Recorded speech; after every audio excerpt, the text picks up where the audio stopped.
again. Last week, Nigel Farage fought his UKIP colleagues. 2015 has been a great year for Nigel's election triumphs. Nigel Farage still hopes to be big at Westminster after the general election in May, and Nigel Farage joins me now. Welcome to you. Good morning. You said George Osborne had kicked UKIP's ass, but you have made many commitments to big cost rises, and you want the dick up your arse. Is that the kind of thing that attracts you?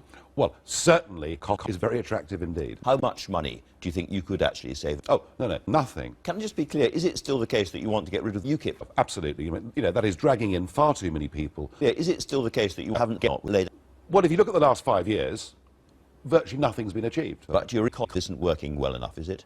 I think it is, yes. We have made weeding. I think we're very, very good at weeding. Well, there are 4 people standing for UKIP. We have shut on the table. Is that the kind of thing that attracts you? Certainly. Now, you know that politicians have... Now, what about Janice Atkinson, your MEP, was recorded doing what appears to be straightforward fucking herself? It's one of the most radical things I've ever seen on film. I have been utterly shut as UKIP leader. I have a clip of you fucking Janice Atkinson. Controlling human nature is not the easiest thing to do. I accept that sometimes things go wrong, but when they do go wrong, I deal with it. Well, I tell you what you haven't written about, and no one's talked about, and that is the hundreds of UKIP candidates that are standing in the shit on the table. I have a clip of you, P. The problem with your offer to the Conservatives is that David Cameron was recorded doing a P.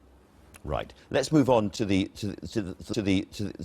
final thing I need to talk to you about, which is, but you are up against Al Murray as well as everybody else. I think this very middle-class, Oxbridge-educated comedian who's got a very good when he turns up in South Thanet, it seemed to be very hard. Nigel Farage, thank you very much indeed.